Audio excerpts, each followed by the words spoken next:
Bismillahirrahmanirrahim. Assalamualaikum warahmatullahi wabarakatuh. Baiklah, pada kuliah kali ini kita akan bahas tentang random variable yang bertipe discrete. Ya.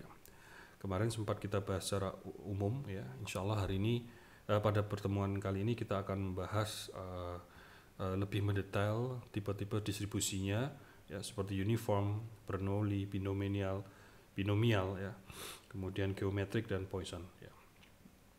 Nah, ini sedikit contoh ya yang memotivasi mengapa random variable yang tipenya discrete ini nyaman untuk digunakan. Ya.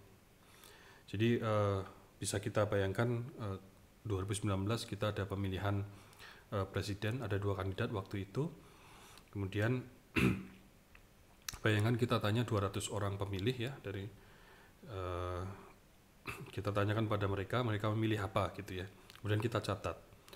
Nah di sini kalau kita bayangkan ya, ini ada 2 pilihan, 1 atau 2, dan ada 200 pemilih. Maka possible outcome-nya itu, ya, itu ada 2 pangkat 200. Ya. Ya, coba kalau kita bayangkan 2 saja ya, 2 pemilih yang kita ambil, ya, itu kan berarti kemungkinannya, mohon maaf. Orang pertama milih 1, orang kedua milih 1, ya 1, 2 begini. Ini orang pertama milih 2, ini 2, 2 begini ya. Ini dari 2 orang saja yang kita nanya itu ada 4 kemungkinan ya, 2 pangkat 2. Jadi kalau ada 200 nanti kemungkinan bisa 1, 1, 2, 1 dan seterusnya hingga orang ke 200. Ini nanti representasinya akan sangat kompleks ya kalau kita representasikan variabelnya menjadi seperti tadi itu ya. Jadi bisa kita gunakan satu variabel saja, umpamanya x ya, ini bertindak sebagai summary variable di sini ya. Jadi di sini x merepresentasikan adalah jumlah orang Indonesia ya, dari 200 yang kita tanya itu yang memilih kandidat nomor 2 umpamanya. Dan kita tahu range-nya adalah nilai dari 0 hingga 200. Ya. Jadi lebih sederhana. X adalah berapa jumlah orang yang memilih kandidat nomor 2. Ya. Perspektifnya juga bisa diganti ya, kandidat yang 1 ya gitu. Ya, jadi bukan representasinya tidak lagi menjadi yang kompleks 1, 1, 2, 1 dan seterusnya hingga orang ke 200 ya. Seperti array atau vektor begitu. Jadi ini lebih singkat satu variabel. Nah, random variable itu juga bisa dilihat sebagai fungsi yang memetakan ya dari sample space, ya ini himpunan inputnya, sample space omega di sini atau S ya kita pakai nanti juga ke dalam himpunan target outputnya itu adalah random variable X tadi. Jadi di sini nanti bisa kalau gender itu laki-laki dan perempuan, ya hasil ujian itu lulus tidak lulus ya. Kemudian kalau lempar koin itu kalau lempar koin 1.000 ya, 1.000 rupiah, sisi gambar angklung atau sisi angka 1.000 tersebut. Ya, itu sample space. Itu dipetakan dalam random variable yang secara nilainya itu adalah real number ya. Ya. Angka yang real ya, real number di sini. Oke. Ini kalau kita melihat secara general seperti ini ya. Jadi ini sesungguhnya random variable itu bisa kita lihat sebagai fungsi ya yang memetakan dari sample space ke sebuah real number ya. Gitu. Nah, ini contoh yang mungkin juga kemarin sempat kita bahas 1-2 ya. Jadi ini contoh random variable yang discrete ya.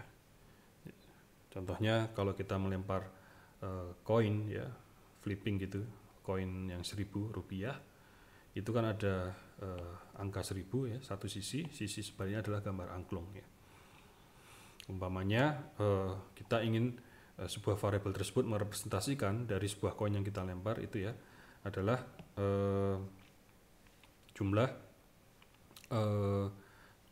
jumlah berapa angklung ya yang keluar ya. Ini bayangkan ini kita memang melempar satu koin, tapi umpamanya kita ingin melempar satu koin tersebut beberapa kali, dan ini variabel yang merepresentasikan tersebut adalah merepresentasikan jumlah angklung yang muncul gitu ya. Umpamanya dari lemparan berapa kali jumlah angklung yang muncul ya.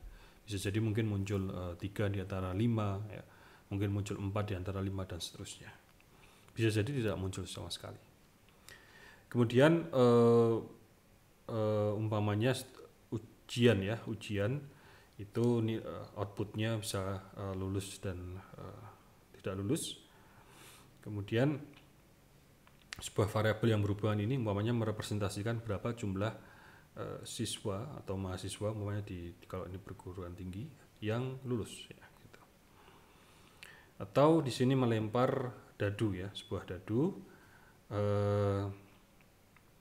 kemudian umpamanya kita lempar berkali-kali hingga kita nanti berhenti ketika dapat 4 gitu ya. Bayangkan ini umpamanya dadu dengan sisi 6 ya, dengan sisi 6. Nah kita terus lempar hingga nanti ketika dapat 4 baru kita berhenti ya. Nah ini umpamanya variabelnya adalah jumlah lemparan kita tadi ya, berapa kali sebelum sehingga kita mendapatkan angka 4. Umpamanya setelah 5 kali, setelah 10 kali kita baru berhenti karena dapat 4-nya setelah lemparan ke 10. Ketika lemparan ke 10 maka variabel tersebut yang nilainya umpamanya 10 begitu. Nah, sebuah random variable itu ya, sebuah random variable itu discrete ya jika range nilainya ya dari terkecil hingga terbesar atau kalau itu bukan yang sifatnya numerikal, yang sifatnya kategorikal, berarti dari 2 macam pilihan, dari 3 macam pilihan ya. Itu range-nya pertama berhingga ya. Atau di sini disebut at most countably finite gitu ya. Oke, contohnya X adalah jumlah dari 100 siswa ya yang lulus ujian ya. Jadi X ini nilainya bisa jadi 0 ya, kondisi ekstrim umpamanya tidak ada yang lulus. 100 ya lulus semua, alhamdulillah, atau nanti bisa 1 yang lulus, 2, 55, 75 dan seterusnya. Bisa juga contohnya X ini adalah jumlah berapa kali kita melempar koin ya hingga dapat angklung ya, umpamanya 1 ya, 2, 3 ya, kita berhenti ketika dapat angklung. Di sini contohnya itu bisa juga, ini contoh representasi dari variabel X umpamanya.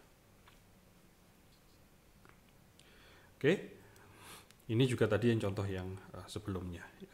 Jumlah umpamanya kita lempar dadu hingga nanti kita dapat angka 4 ya. Bisa jadi kita nanti lemparnya itu 1 ya, nilai dari X ini ya, 2, 3, bisa nanti mungkin setelah ke 100 baru dapat angka 4, bisa jadi ya. Nah, sekarang kita berkenalan dengan terminologi probability mass function ya. Seumpama kita melempar koin 1000 ya, koin 1000 2 kali ya. Jadi ingat koin 1000 itu ada 2 sisi ya, angka dan gambar ya, gambar angklung. Umpamanya N ini adalah merepresentasikan event kalau yang muncul adalah angka ya, numbers ya. Kemudian A ini adalah event ketika yang muncul adalah angklung, gambar angklung. Oke, sekarang kita buat sebuah variabel ya. Ini X adalah jumlah angklung yang muncul ya dari 2 kali melempar koin tersebut ya. Oke, jadi X ini adalah jumlah angklung yang muncul dari 2 kali melempar angklung tersebut. 2 kali melempar koin tersebut ya, gitu. Jumlah angklung ya yang muncul. Nah, ini apa maksudnya lemparan atau flipping yang fair? Jadi kalau fair itu kita tidak bias beranggapan bahwa kemungkinan muncul angklung atau gambar itu sama probabilitasnya atau peluangnya, sama-sama 50%, 0,5 ya, itu disebut fair. Nanti ada istilahnya bias ya, bias atau satunya ini ya, kebalikannya ini, ketika ada asumsi ya bahwa nanti yang muncul angklung lebih tinggi atau lebih rendah dari yang angka. Jadi ketika ada istilah fair, toss atau roll ya, itu maksudnya adalah kemungkinan dari dua yang ada ya di sini, itu artinya, atau kemungkinan dari semua nilai yang ada. Kalau di sini kasusnya karena koin ada dua sisi, nah itu kemungkinannya peluangnya sama mereka ya. Nah sekarang kita bayangkan ada dua lemparan dan X ini mencatat berapa jumlah angklung yang muncul dari dua kali lemparan koin 1000 tersebut ya. Oke, kalau gitu bisa kita bayangkan ya, lemparan pertama nanti umpamanya lemparan pertama semuanya angka ya, ini maaf, lemparan pertama dan kedua ini ya saya urutkan ya, angka semua, number dan number ya. Bisa juga lemparan pertama number, keduanya angka, atau dua-duanya angka, atau angka pertama dan kemudian number yang kedua gitu. Oke. Nah sekarang kita lihat kalau kita X ini hanya fokus jumlah angklung yang muncul di kedua lemparan tersebut ya. Jadi X itu mungkin nilainya adalah 0, sama sekali tidak muncul ya, seperti ini kan. Ini artinya number semua, angklung tidak muncul kan gitu. Atau 1 ya, 1 itu bisa jadi angklung dan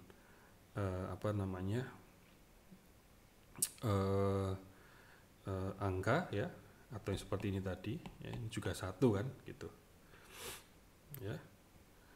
Kemudian ada juga yang 2 ya, ini muncul angklung semua gini dari 2 kali lemparan. Nah sekarang kita bisa, probability mass function itu adalah sebuah fungsi, nanti kita lihat ya, sebuah fungsi yang mengassign ya berapa nilai probabilitasnya untuk setiap possible value ya. Kalau ini tadi possible value-nya adalah 0, 1, dan 2, maka nanti probability mass function-nya adalah probabilitas untuk kasus ini ya, ketika kita melempar koin 2 kali ya, itu ketika X sama dengan 0 itu berapa ya, ketika X sama dengan 1 itu berapa, ketika X sama dengan 2 itu probabilitasnya berapa. Jadi kita ingin melihat probabilitas untuk masing-masing kemungkinan nilai di sini ya. Kemungkinan nilai X sama dengan 0 tidak muncul sama sekali, muncul angklung sekali dari 2 lemparan, muncul angklung 2 kali dari 2 lemparan. Kalau kita lihat probabilitas dari ketika X sama dengan 0 artinya tidak muncul sekali, kita mempunyai ini tadi. Dan sekarang saya tulis di sini ya, NN, NA, AA ini ya. Sekarang kita lihat PX sama dengan 0 artinya tidak muncul sama sekali, ada satu kemungkinan di antara 4 ya, satu kemungkinan di antara 4, maka 1/4. Oke, sekarang kita lihat untuk yang PX sama dengan 1. PX sama dengan 1 ya, oh tadi tidak tertulis lagi ya. PX sama dengan 1 itu ada kemungkinan AN dan NA, ada 2 kemungkinan ya, AN dan NA dan AN ya, 2 diantara 4. Nanti di sini kita tulis 2 diantara 4. Oke, kemudian X sama dengan 2 itu adalah AA ya. Kita lihat tadi ada 4 kemungkinan ya, maaf, ada satu kemungkinan kan ini di antara 4 kemungkinan gitu ya. Jadi ada peluangnya adalah 1/4. Ini adalah probability mass function-nya ya, gitu ya. Tapi nanti kita bisa tuliskan dalam bentuk fungsi sehingga lebih nyaman dibaca begitu ya. Ya, kita lihat kalau kemarin kita belajar probability distribution ya. Jadi di situ kita lihat probability distribution itu jumlahnya adalah 1. Jadi ini kita lihat kalau kita totalkan ya, kalau kita jumlahkan ya, itu maka nilainya 1 ya, 1/4 tambah 2/4 tambah 1/4, totalnya adalah 1. Oke. Nah, nanti kita lihat bentuk fungsinya lebih detail berikutnya. Nah, ini kemarin kita selalu menulis probabilitas itu seperti ini ya. X sama dengan X, kita nyamannya seperti ini. Nah, ini nanti supaya tidak bingung ya, kadang di literatur lain itu menulisnya juga ada ditambahi X seperti ini ya. X. Jadi lebih untuk menambah detail konteksnya gitu ya. Jadi ini semua cara menulis probabilitas, dan mungkin bahkan ada yang lain lagi gitu. Tapi yang kita gunakan di sini adalah yang seperti ini. Ya. Jadi seperti ini ada tambahan X di sini, ini lebih memberikan konteks ya, supaya sangat clear gitu. Oke.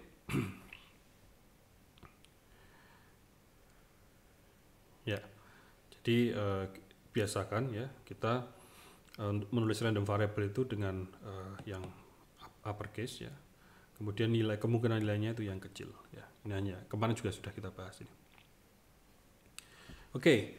Ini kembali ke tadi probability mass function ya, PMF ya. Jadi kalau tadi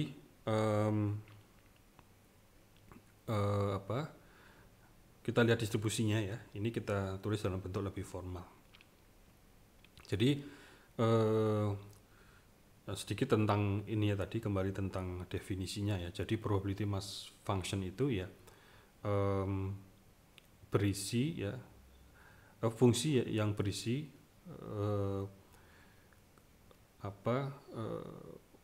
kita menunjukkan output ya, outputnya di sini tentu probabilitas ya.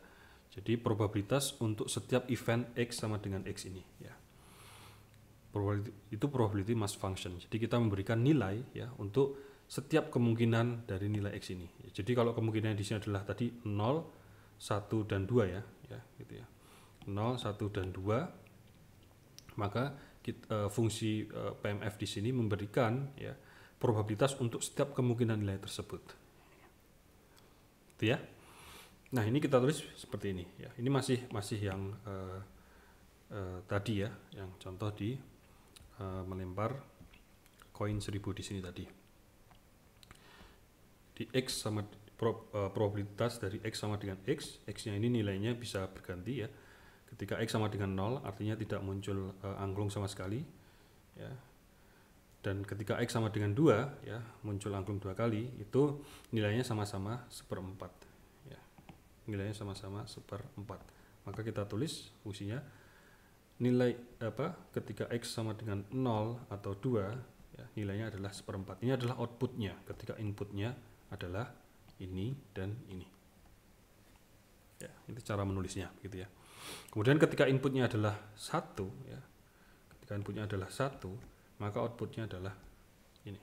Artinya ketika tadi kita X sama dengan 1 ya, kita bisa lihat angklung yang muncul sama dengan 1 ada di AN dan di NA itu adalah 2/4 ya, atau setengah atau 1/2 ya, ini. Oke.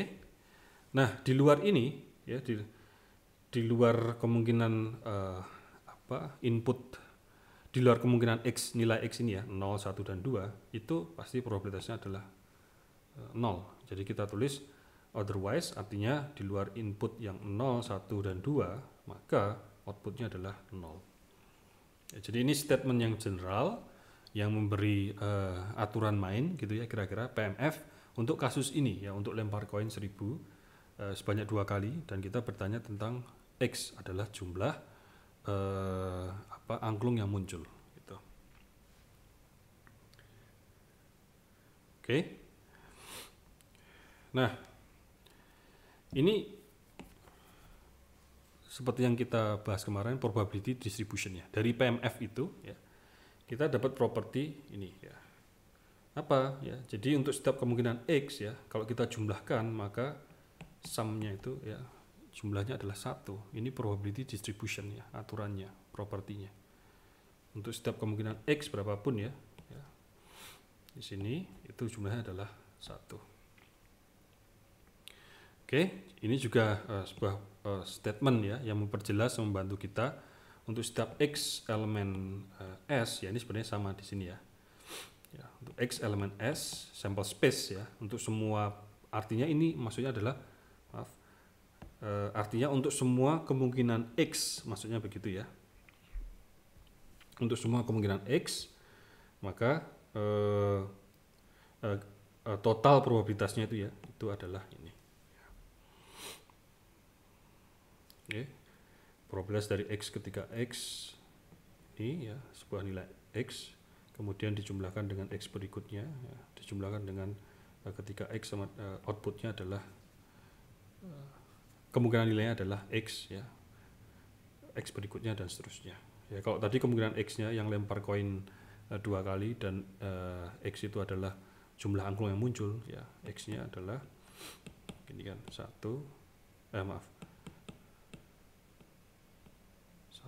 dari 0 ya, 0 1 2 gini ya gitu. Oke. Nah, di sini kita juga bisa ya menjawab pertanyaan lebih spesifik ya. X masih sama tadi ya, jumlah angklung yang muncul dari 2 kali lemparan koin yang fair dan independen ya. Nah, di sini kalau kita ditanya probabilitas paling tidak yang muncul adalah 1 angklung, itu berapa gitu. Jadi kita tulis probabilitas paling tidak yang muncul adalah 1 angklung, berarti lebih besar dari 0. Di sini kita exclude, kita keluarkan kemungkinan ketika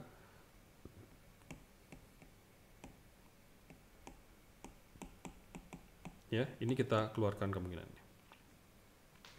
Nah, melihat dari PMF di atas tadi ya, berarti ya kalau kembali ke sini ya, berarti tidak ada yang ini ya, hanya at least 1 kan, berarti yang ini dan ini.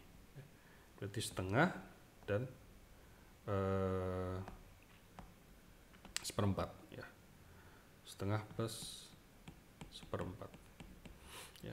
Kalau ini nolnya ini dimasukkan ya, probabilitas yang x sama dengan 0, maka nanti ditambah seperempat lagi gitu ya, jadi 1 gitu ya nilainya.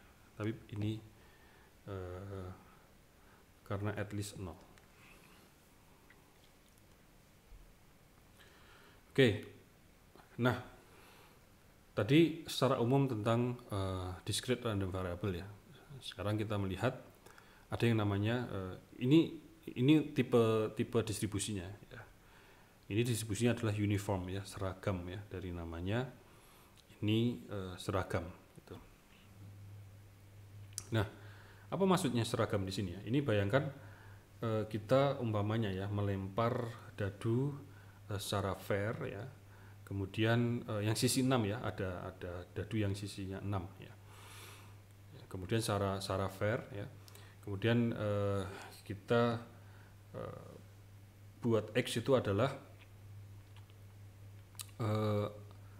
outcome atau yang muncul dari setiap lemparan ya. Oke. Jadi kita melempar sebuah dadu 6 sisi, kemudian X adalah outcome dari atau yang keluar, yang menghadap ke atas ya dari lemparan tersebut ya. Itu yang kita anggap outcome-nya. Di sini bisa kita lihat ya, probabilitas yang muncul itu adalah 1 ya. Itu sama dengan probabilitas yang muncul sama dengan 2. Kenapa? Karena di sini adalah fair ya. Kita berasumsi sama gitu peluangnya. Probabilitas yang muncul adalah 3, itu sama dengan 1 2 3 4 5 6. Sama ya. Sama-sama berapa? 1 di antara 6 kemungkinan ya, karena 6 sisi ya, dan fair ya. Jadi X, probabilitas dari X sama dengan K ya, ini bisa nilainya K ini 1 hingga 6 itu adalah 1/6.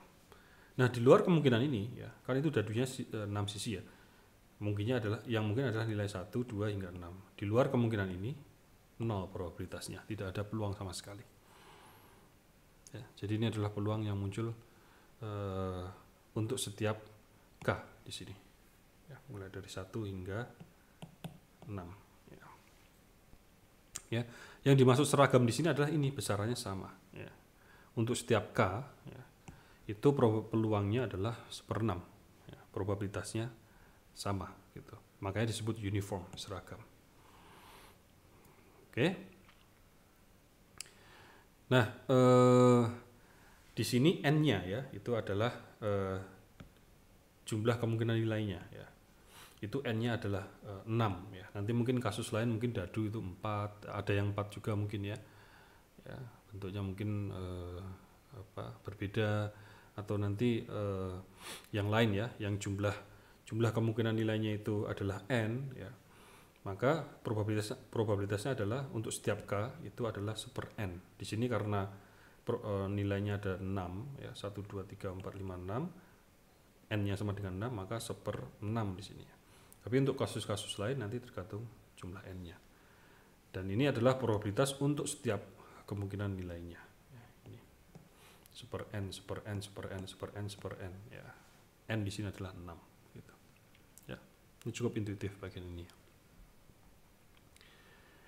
Oke, itu tadi uniform, ya. Uniform distribution ini konsep yang sering dipakai juga, ya. Ini jadi maksud saya konsep yang sering dipakai itu adalah jadi ketika kita melakukan penelitian seringkali kita membutuhkan simulasi, ya. Ya, simulasi itu apa? Simulasi itu ya sebuah uji coba untuk merepresentasikan situasi di dunia nyata gitu.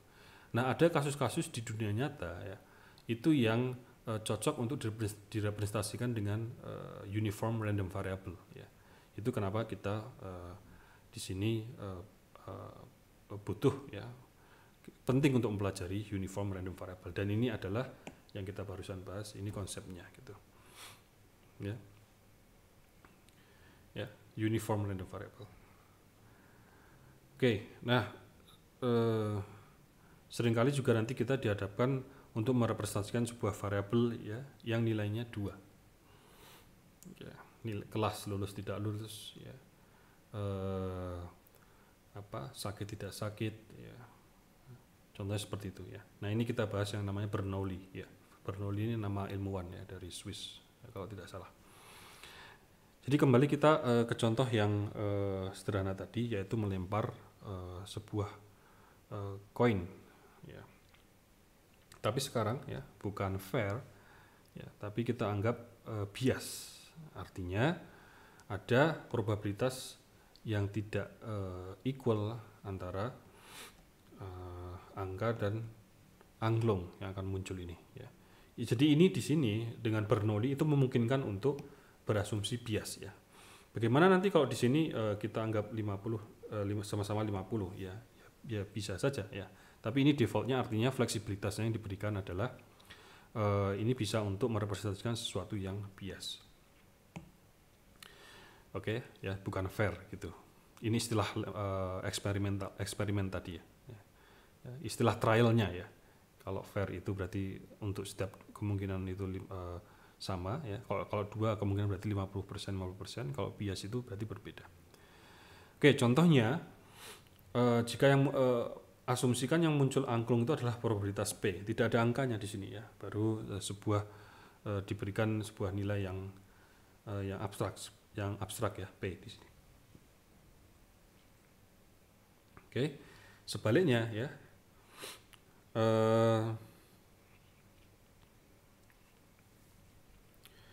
Oh, ini maaf, ini typo, ya. Jadi ini harusnya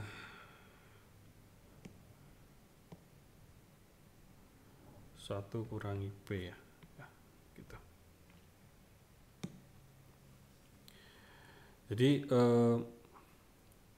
kalau probabilitas munculnya angklung itu adalah P, maka sebaliknya probabilitas yang muncul itu adalah angka adalah 1 kurangi P, ya. Ya kan? Kenapa? Karena probabilitas munculnya angklung ditambah probabilitas munculnya angka itu jumlahnya adalah 1. Ya kan? Maka kalau probabilitas munculnya angklung adalah P, sisanya adalah 1 kurangi P, ya, begitu. Oke, jadi sekarang ke sini Bernoulli random variable ini nilainya 2. Ya, ini konsepnya seperti itu, ya, nilainya 2. Jadi ini Bernoulli random variable itu nyaman untuk merepresentasikan kelas yang ada 2 gitu, ya. Lulus tidak lulus, sakit tidak sakit, ya. Ini asumsi yang kuat digunakan untuk output dari naive Bayes classifier, ya.